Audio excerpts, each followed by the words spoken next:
Welcome to Ordinary People Doing Extraordinary Things, the podcast show.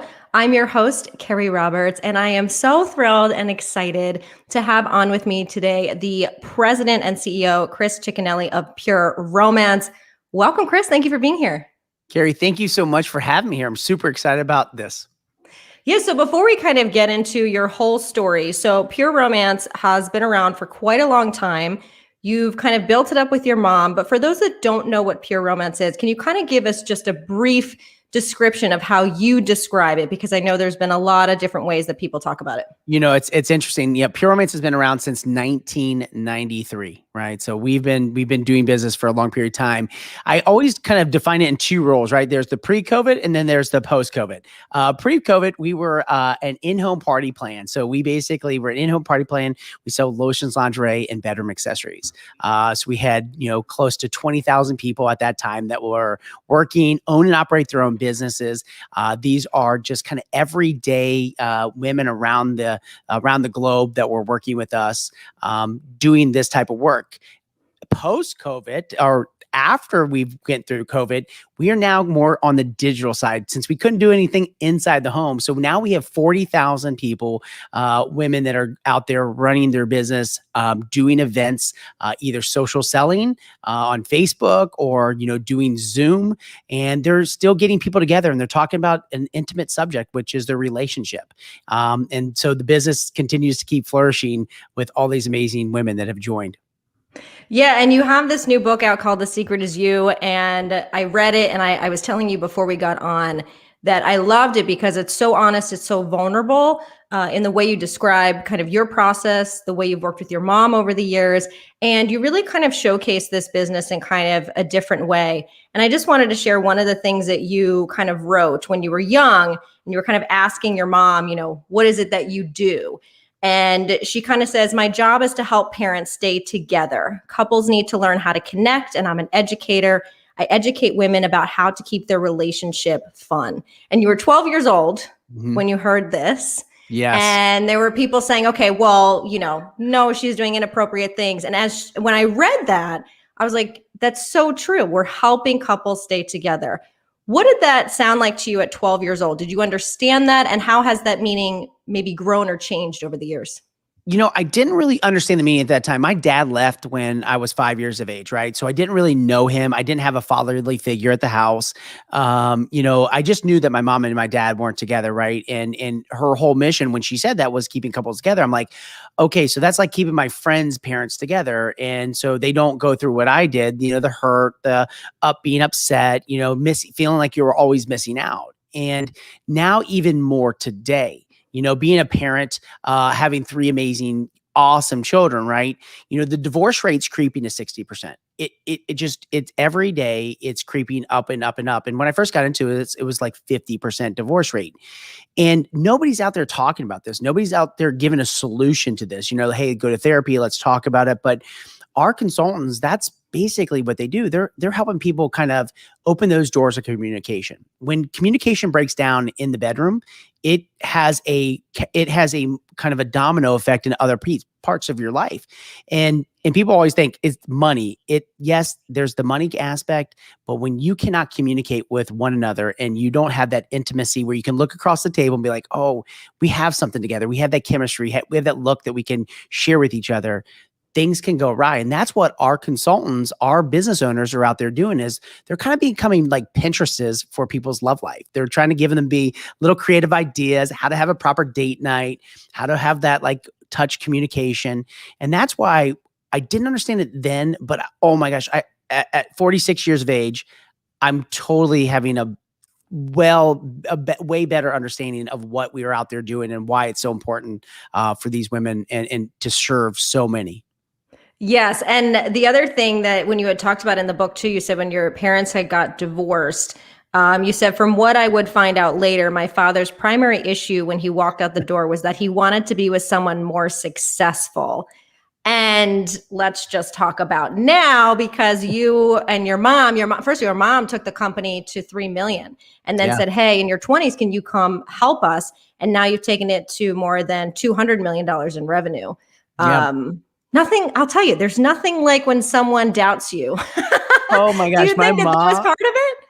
My mom is like, I think that was the thing that really lit the fuse on her. When somebody tells you you're not going to be successful, or somebody puts their their beliefs on you, that's what my mom taught me early on. You can be anything you want to be, do anything you want to do. And to see what she did, like everybody asked me, like they look at the business today, in 2020, we finished over $350 million of sales, right? And people ask, man, what was it like? I mean, what's the journey been like? I'm like, the hardest part about this journey was the time I wasn't here. The first $3 million of this business, the first growing it and developing it, that the going through what people, the social stigma that was out there. We live in almost like a Mayberry, a very conservative town. So my mom starts this business in the basement of our house, right? And we had, she became so successful. She started doing some radio shows. People started asking her to come on and give relationship advice. And I remember coming home from a football practice in high school, and we had concerned citizens for family values out there picking in my front yard. And she could have thrown in the towel right then. She could have like, I have 4 small children. I don't want to take the social, risks or reputational risks, but she kept pushing forward. And I think if my father probably didn't say that to her at that time, I don't know that was probably a driving force. And her and I've had these discussions, because when she kept pushing through that and didn't worry about social stigma or social, what was everybody thinks she should have done, she kept moving forward. And I will tell you that has paid off dividends for our family, because I look at that now today and the number of women that she's been able to help because she stayed true and didn't give up and didn't, crumble to social pressures. Because in 2000 or 1993, this was definitely not a subject you would even talk about. Yeah. And like you said, she came from kind of a conservative town. I Oh think yeah. in general, when you're talking about intimacy or sexual things, it is very taboo, but Mm-hmm. it shouldn't be taboo with your partner.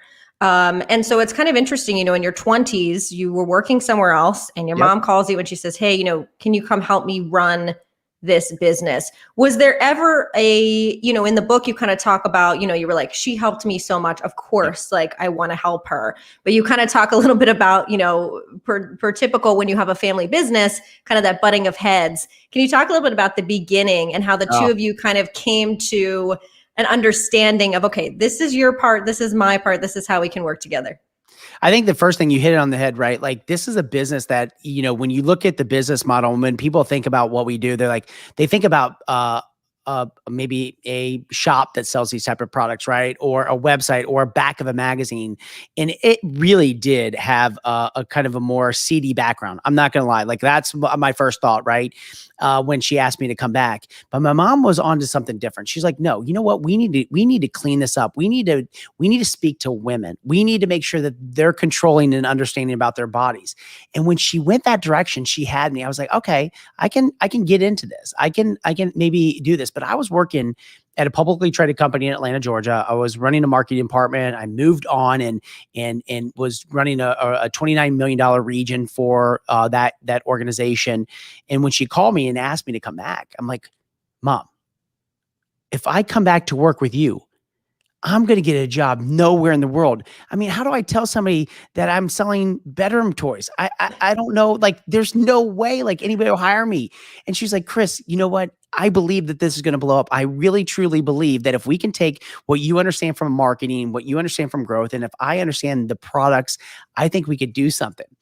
The first couple years of doing this were kind of very interesting. My mom and I decided we were going to separate duties. She was going to be product development, right? And she was going to do all of the training and everything else like that. I was going to be the business. I was going to drive future goals, growth initiatives, strategy. And it's so funny. She goes, what's going to be our strategy to grow this thing? How are we going to do it? I'm like, Mom, I've been here for like 24 hours. Can I get a night? Right? Like, we're thinking about this. And I remember the next day I came into her and there was this Barbizon model concept. A lot of people might know about that concept. And Barbizon model would always go around the country. They're always looking for models. They're always looking for like a Guess Jeans or whatever it was at that time. And I heard this radio commercial come on about, hey, you could be the next Guess Jean model. Come meet Philippe, his photographer for the stars. I'm like, Mom, I heard this ad last night. I went to the location. It was packed with people. I've got a way we can grow the business. She goes, what? I said, come meet Patty Brisben. take your steps in making your dreams come true. Own and operate your own pure romance business today. Come meet Patty Brisben at, and I would give a hotel location. And she looked at me and goes, why would they come meet Patty Brisben? That's the dumbest idea I've ever heard in my entire life. I'm like, Mom, they need a powerful woman that can educate, that is, that could be a voice for this, because it's such a male dominated industry and women want to know more about their bodies. You say it all the time. You're so articulate. And she was like, fine, I'll try it. Where are we going? I go, we're going to St. Louis. She goes, why did you pick St. Louis? I said, it's the second most conservative city to Cincinnati. If we can make it work in St. Louis and we can make it work in Cincinnati, we have something.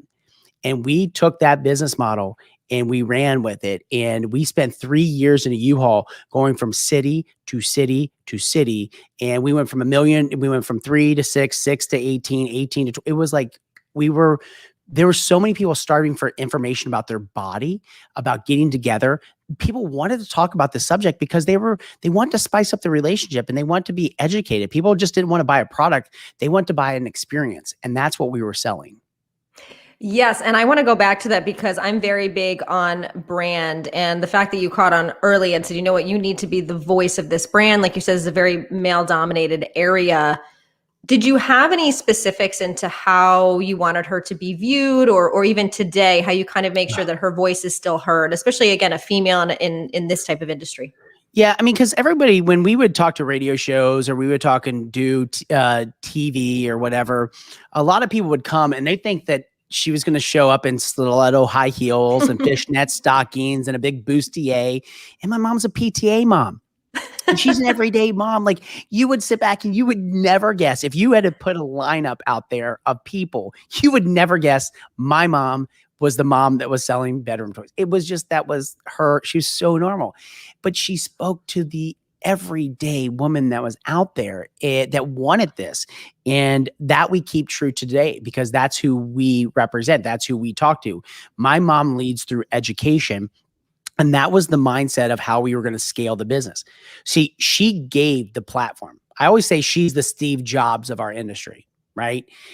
My job was to scale her idea and her business and to work with the 250,000 businesses. My mom didn't like to, that was the one thing she didn't like. She liked all the other aspects of it.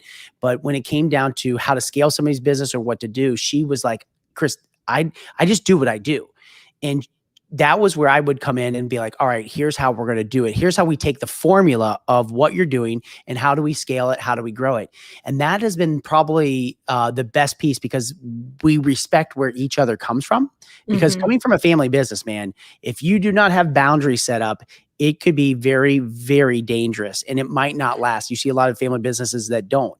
And you see a lot of probably mom and daughter, or you see a lot of son and father. But, working with a mom and a son, and especially in a relationship enhancement business, it could have been catastrophic if we did not separate duties. It's definitely unique. And I want to go back because I think one of the things that's really interesting that you talk about in the book is, like you said, okay, we saw that people were coming to kind of see these celebrities. We're going to make her celebrities. We're going to start in St. Louis. You spend all this money, you get there and nobody comes. And then 2 women come. And and then 12. And then out of that, these couple women kind of sign up and you're so excited. And I'd love for you to talk about that moment, because I think what's common is people hear, 3 million to 220 million. We did this, it was easy, but people forget that initial piece and the importance of 1 or 2 people. Can you speak to that a little bit?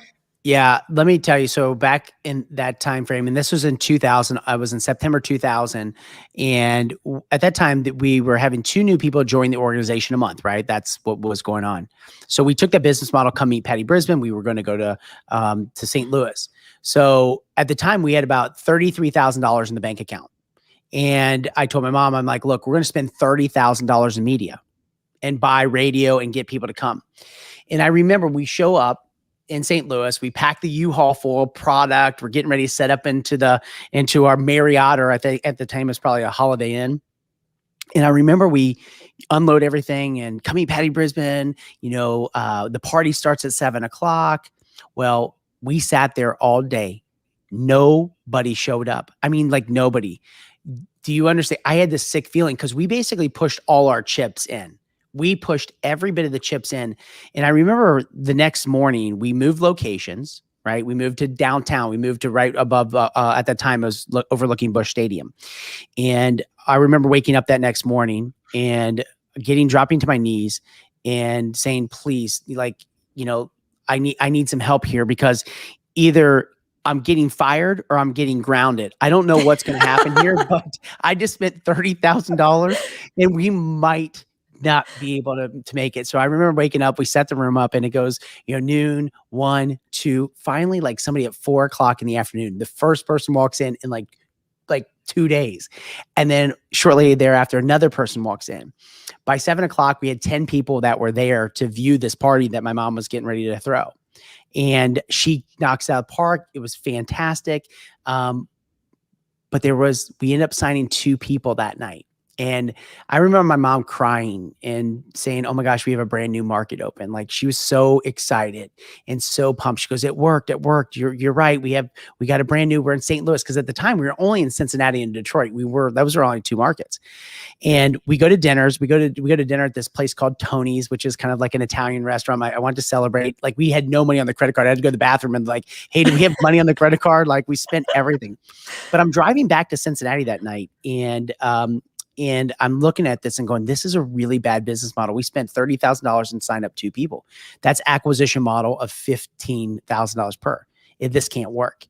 So I remember the next day going into the office, which is Sunday, and I'm so upset. I'm like, oh my God, how are we going to pay for all our bills? We just spent all this money. Like, I bankrupted the company. It was crazy. I get in, and the phones are ringing off the hook, like completely like off the hook. Now you got to remember, this is 2000. So we didn't have a website where you place your order. You either called your order in or you faxed your order in at that time. And I remember this like it was yesterday. And I'm like, oh my gosh, our fax must be down. Our machine's not picking up the orders. So I finally say, hey, this is Chris. Thanks so much for calling Pure Romance. Lady goes, I want to sign up with your company. She was so excited. I'm like, okay, how did you hear of us? And she goes, well, I go, where are you from? She goes, I'm from St. Louis. I'm like, oh, awesome. We were just there. Did you hear us on the radio? She goes, no. I'm like, did you attend our event? She's like, no. I'm like, okay, how did you hear about us? She goes, my husband just came home with the St. Louis Dispatch, and it says the new Tupperwares of the 2000s, and I want to join your company. I about fell over. I'm like, what? So from that Sunday, that Friday, we signed and added 50 new people to the business. Like, we only had 300 people at the time, right? So we like literally 1/6 of our business, we just like blew up overnight. And we took that same business model, and my mom spent 3 years only coming home Thanksgiving and Christmas, but we'd spent 3 years in a U-Haul, and we did that exact thing we did in St. Louis. And we went from city to city to city and did that. And, it was a game changer, because we did push the chips in. We did take, I don't know if I was naive. I don't know if I just didn't understand at the time. But it worked, and we worked it, and it paid off dividends. And again, I think that's such a great story and a real story. And again, most businesses don't talk about that. I think a lot of times when there's always this hype, you see it a lot on social media now, don't work for the man, start your own thing. You can make millions of dollars. And then people have this idea, and I've owned businesses myself. It does not work that way, and it's, as you kind of talk about in the book, it's consistency, it's hard work, it's the effort, it's designing all of that. As you were kind of going through that, what did you kind of learn and improve on in that moment? Is there anything you would share for people that are kind of at that space right now where they're just kind of like, nothing's happening? What do I need to be doing? Well, I will tell you right now, that's where I talk a lot about committing to the process, detaching from the outcome. I think too many people that start a business think that they're going to, like, they focus on the Ferrari, they focus on being wealthy, they focus on all this other stuff. Like, I didn't make money for my first 10 years. And when you say I didn't make money, I mean, we were 20, 30, $40 million organization. I didn't make any money.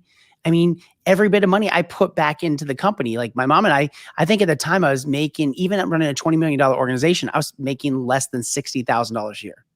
I mean, say that again for the people in the back. $60,000 a year. Like, now, in 10 years, you talked about 10 years. Yes. It didn't happen overnight. I tell people, this is the hardest thing in the world. When you had your own business and you're doing things, you have to feed the beast, right? You have to continue to keep growing. and yeah, you could drain your company. There's no doubt about it. I could have probably paid myself a lot more, done different things. But we want to be a bigger company. We want to be able to change more people's lives. We knew that there was a need for this. I would tell you that that's why I have a big, firm belief in the process. You got to be consistent with your process every day. Quit worrying about, I want to have $1 million in my bank. I want to make a 6-figure income. If you worry about those, I'm cool. Put them on your vision board, put them on the things you want to go after. I'm okay with that. But once you decide what it is that you want to do, the most amount of your focus needs to be on the phone calls, needs to be on the follow-up, needs to be on making sure that you're worrying about the number one asset, which is yourself. Are you going to stay a student of your craft? Are you going to continue to keep learning? That is the most important thing that I have learned through this whole entire thing. You have to be patient and you got to work the process. If you do not work the process, and everybody's got their different things. So I don't ever say, hey, here's the best process for you to be, a great salesperson. I don't say this is the best process for you to own a business. I think you got to figure out what works for you, but put it into a system. I mean, consistency, is the key to everything that has led to my success today.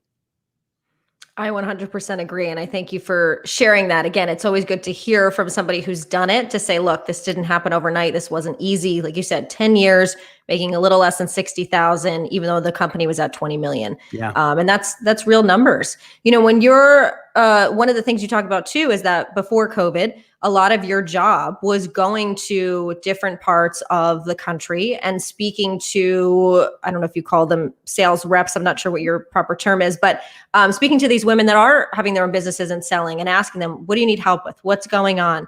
What are you seeing? You are actually physically going and speaking to these people. Can you talk a little bit about that process for you, again, pre-COVID, and what you learned during it? It's so funny. Everybody always asks, I always got a lot of pushback from different CEOs. Why are you spending that much time in the field? Like, why are you spending that much time with your people? They're my family.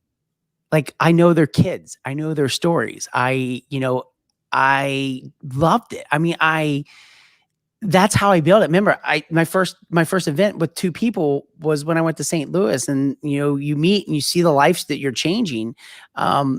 That's what I would do. So I would go around 200 to 250 days a year, and I would go to different cities.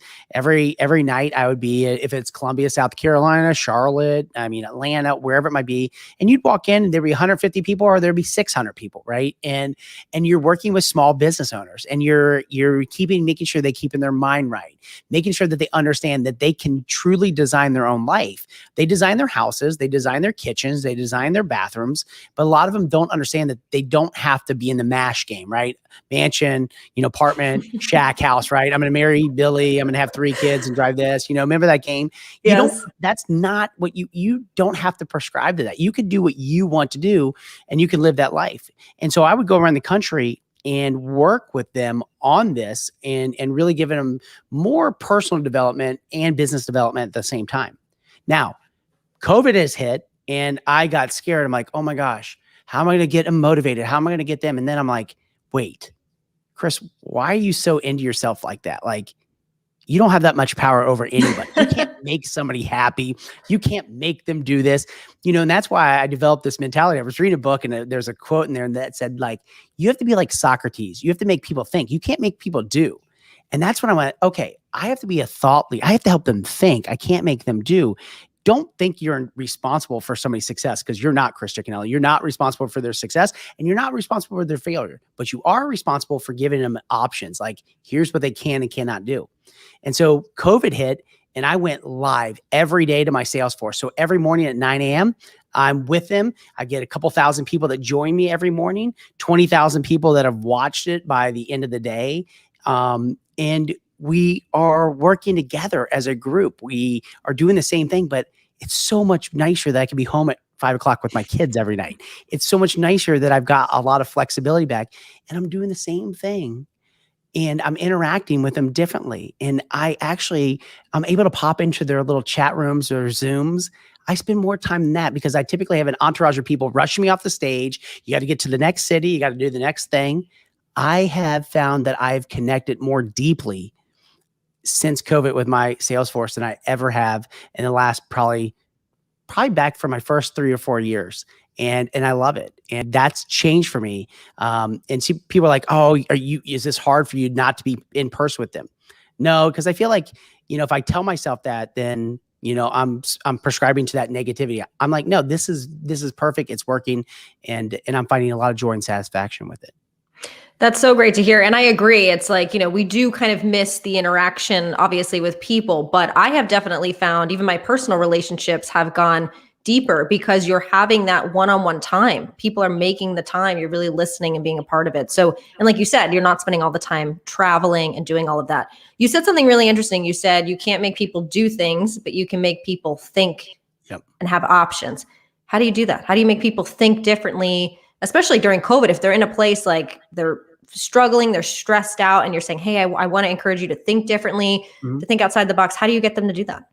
I sometimes look at life like I look at wine, right?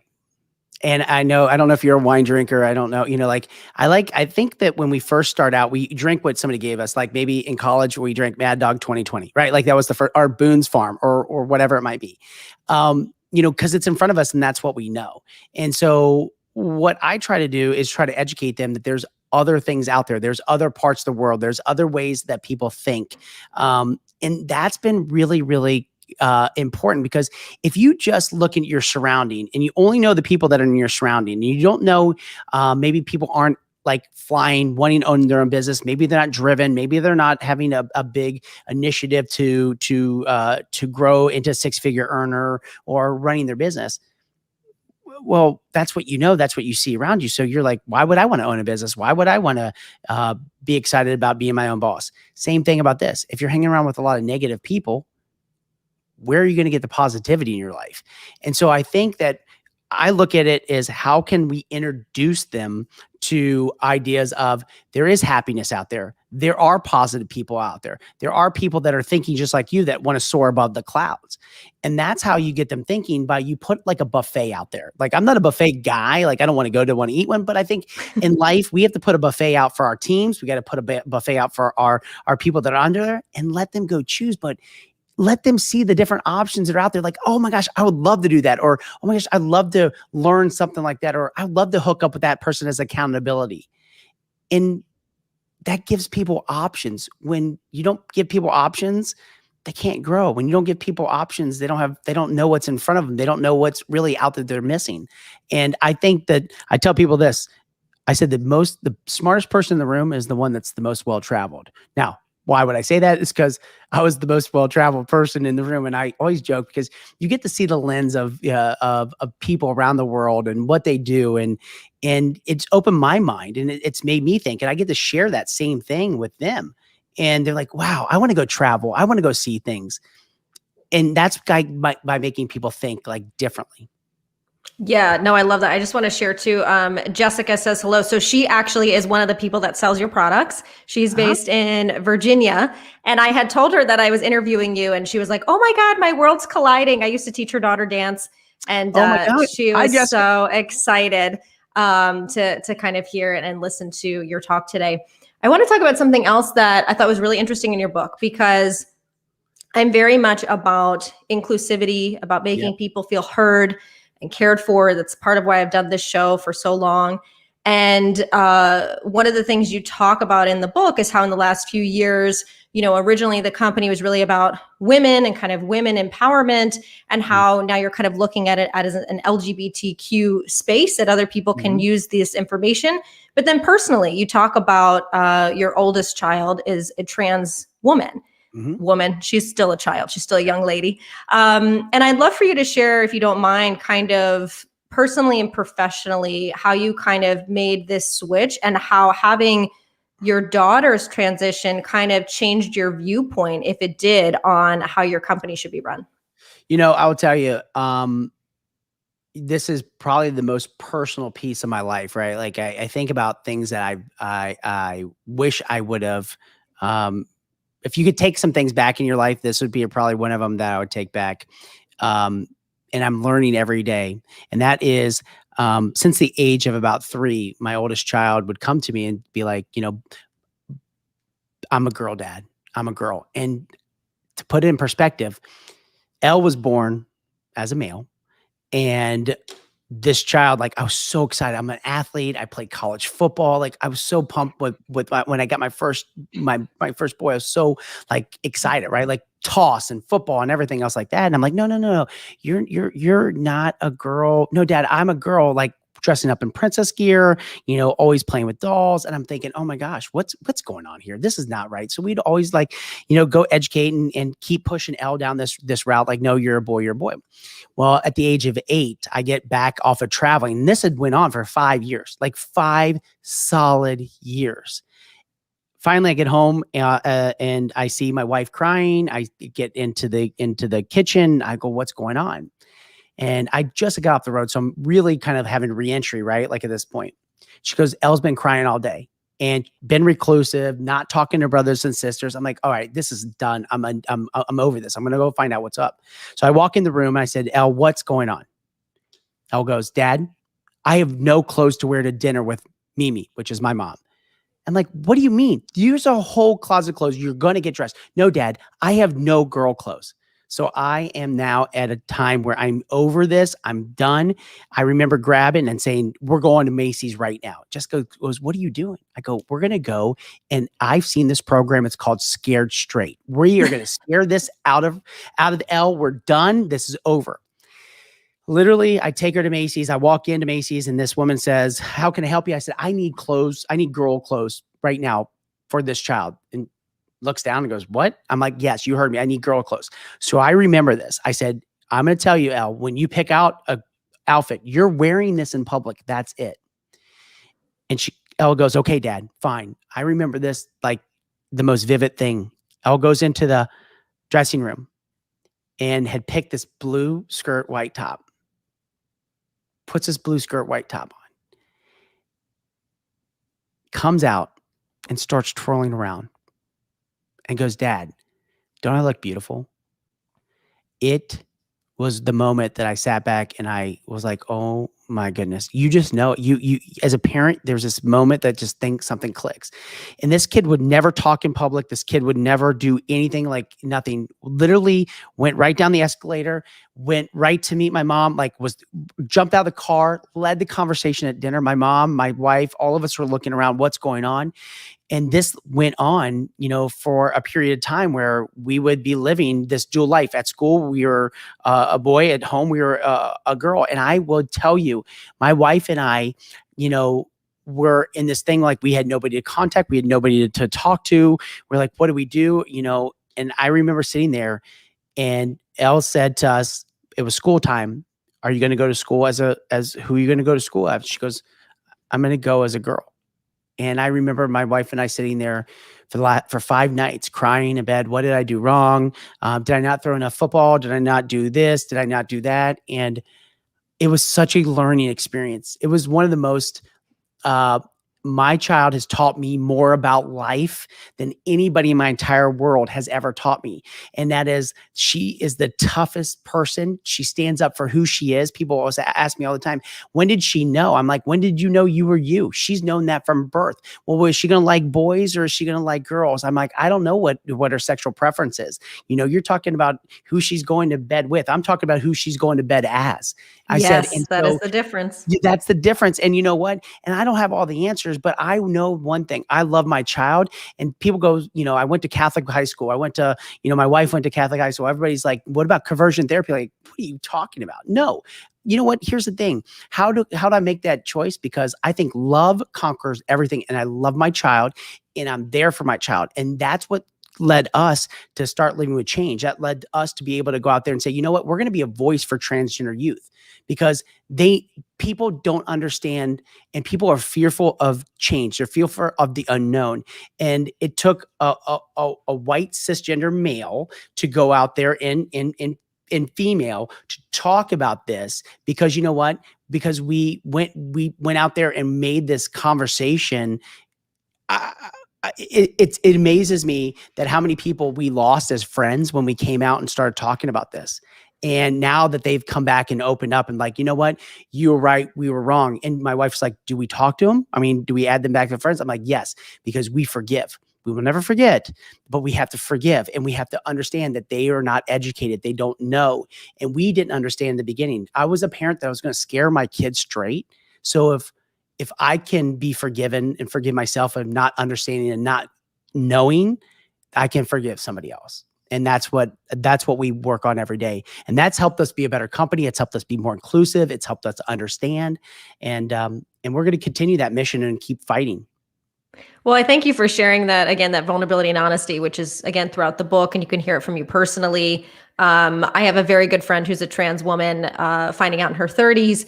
And it's like, we talk so much in detail about it. And she always just says, she's like, I'm now fully myself, and the difference, like you said, with your daughter of just putting on a dress and that feeling.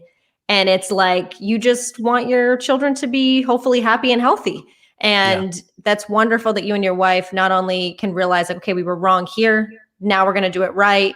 That your daughter is feeling more herself, and that you brought that into the company, and you and your mom said, hey, like these, not only these products, but the education we're providing is for more than just assigned women at birth. There's a larger group at play here. Does that change how you market your products or how you do things differently? We've gone through, okay, now you've got to be more inclusive. We now have COVID. We're not doing things online. How has that kind of changed how you all run your business? I don't think it's really, we have pivoted into more digital. We are trying to give more content to people now. We are starting a whole kind of LGBTQ, site where we are communicating and being more inclusive with all of our copy. We don't use the term like your husband or your wife, it's your partner, because listen, I mean, we still do a lot of business that's in down south, and they're like, your partner, what does that mean? So we are constantly being able to kind of change the viewpoints of how people think about our business, the way we do business. I don't know if we'll ever do 100% in homes again. I think we're going to be a virtual company. I think we're going to do 80% of our business is going to be in that kind of social selling space, and, very few events moving forward. But I will tell you, COVID taught me one thing, that our consultants understand change is inevitable. You can either be paralyzed by it, or you could propel from it. And our consultants propelled. They were able to pivot. They made some amazing changes. And I think that that's what, when you look at like the book, right? And you know what? I'm so glad you read it. You know how many people I do interviews with that haven't read the book? And like, those are like, they sit there and you've read this. And one, as just a person to person, thank you, because that means a lot to me. That book outlines how you can go out there and personal or professionally find a better version of yourself. And that's from a kid that graduated 167 that they told would never amount to anything, that had this belief that I had to design my own life for myself. And I was going to commit to a longer term vision. And I was able to do that. Yeah, it's like I said, I always read the book because it does help me understand who I'm interviewing. Because like I said, it's we all, and I do a lot of interviews where it's the first time I've ever met someone. So some people have a book, some people don't, obviously. Yeah. But, again, I had kind of a very basic understanding of your company. And like I said, after reading it, I had a completely different understanding of your company, and just like, wow, I really like this guy. I like his mom. I like this story. I just want to say again, Jessica, who I was introducing you before, she says, loves how we have become more inclusive and broadened our education. So again, your consultants are obviously seeing it as well. And you talk a lot, you say, I don't know if it was kind of in the beginning or maybe towards the end of your book, where you really talk about, again, the power of storytelling. And you do this in this book so well. Like I said, I was like, like the way you just told the story about your daughter, the way it's written in a similar way, it just makes you connect with yourself, with the company. How do you kind of teach your consultants to use story? Because I think one of the biggest challenges with a company like yours is that let's say myself and my friend, we're neighbors, and we're both selling your products. They're the same products. They're the same prices. How do you differentiate yourself versus them if you're in the same circles, kind of grow? I feel like that's a pretty common issue or common question. Okay, I'm going to answer that because I think that's good. But I wanted to ask you one question, Carrie. Yeah. What did you think when you were going to get this interview? When you thought, oh my gosh, I have this perception of this company, I don't know what to think. What was your first thought that went through your head? I think it was more so you know when I was sent it, it was like a little Yeah. blurb and it talked Oh yeah. about you and your mom. So the Yeah. first piece was I love that. So I was already like I'm on board. Like yes, I want to do the interview because I Yeah. love this piece. I'm a very just about connection and people and family. So immediately I was like yes, but I definitely was like okay, how do I have to read this book also because I want to make sure that first of all I'm knowledgeable and I'm talking Yeah. about the right stuff. But again, I didn't think anything bad of it. I think it was more like, how do I help him show this perception of who his company is in a genuine way? And that's always my goal is to Yeah. show people in their best light, but also in their honest light. Yeah. And so, like you said, you're kind of showing both pieces. But yeah, I didn't think anything. I think initially I was like, oh, I love this, that he helped his mom. I'm already interested. Like, I already want to hear this Yeah. story as a whole, let alone the products you're selling. And I think, you know, again, talking about it, and I'll just use women just because I feel like Yeah. women, I'm going to make an assumption because I am a woman, that we don't talk about certain things as much. Again, like I said, when you talk about things that are sexual in nature, we should be talking with our partner. And one of the things you wrote in the book that your mom said was this isn't about people sleeping around. This is No. about deepening the relationship with the person you're married to or dating or whoever. And that is so valuable and that sexual things are such an important part of our relationships. And to be able to talk about that with your partner and to be able to say there are ways that can make us both happy and how do we have that conversation. So yeah, I don't know. I just understood that and I wanted to hear more. And when I read the book, I understood more. So curious No, how you, the reason I ask you that, because that leads into the answer to my yeah, question that you asked, which is, you know, we have to learn that we sell ourselves, right? Like yeah, that's what I was trying to say in this book. Like, you know, you have to be a storyteller. Like if you and your neighbor are selling the same product, right? And you're competing for the same business, which everybody's competing for the same dollars out there. People want to feel like there's a connection. I use what's called LTV, lifetime value, right? Like I want you to not be with, I don't want to do one interview with you, Carrie. I want to do multiple interviews with you. One is because I want to stay connected to you. I want to make sure that we're keeping up with you. I want to make sure that when you're thinking about like, hey, I would like some information on, you know, LGBT youth, or if it's, yeah, I want information on my love life or my relationship. I want you to always dial back. Go, I interviewed this guy. He was a little bit maybe he was over the top on some things. He had a, you know, personality, loud talker, whatever it might be, but I kind of liked him and I would trust him.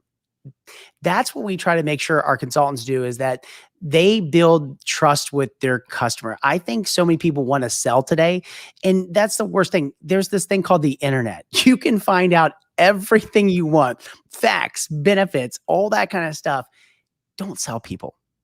Don't sell people. We teach them that you got to be like Walt Disney. You got to be like, do it so well that they want to see you again and tell their friends, right? Like that's the thing. And that's why I think stories are the most important thing. The best storyteller I know, my mother. I got to watch her tell story after story, and she would hold an audience.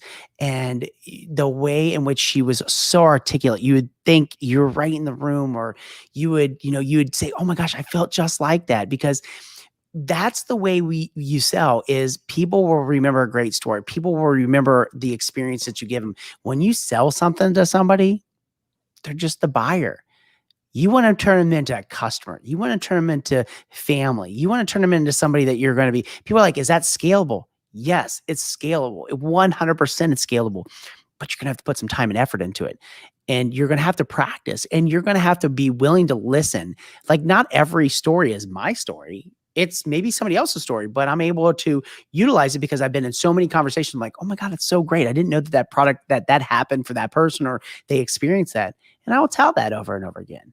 And I think that that's what I mean by being a great storyteller and understanding that you're selling yourself. People don't buy products. They buy people. We live in a Yelp society. If I'm going to travel to Nashville tonight, I have 15 people that if I said, hey, what's the best restaurant to go to in Nashville?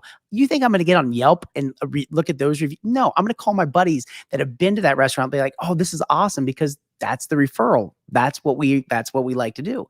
And so people want to do business with the people that have done business with others. That's why I think that that's the separation between you and your neighbor, and that you are going to treat people with, hey, grace, class, respect, and you're going to look at the LTV, lifetime value, not selling them one product.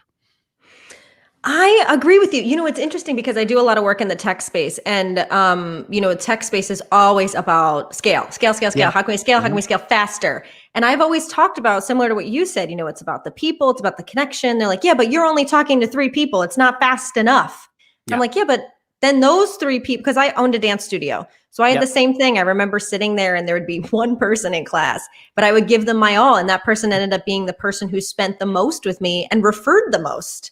Yes. So what do you say when people say that? When like scale faster, need to make this money faster?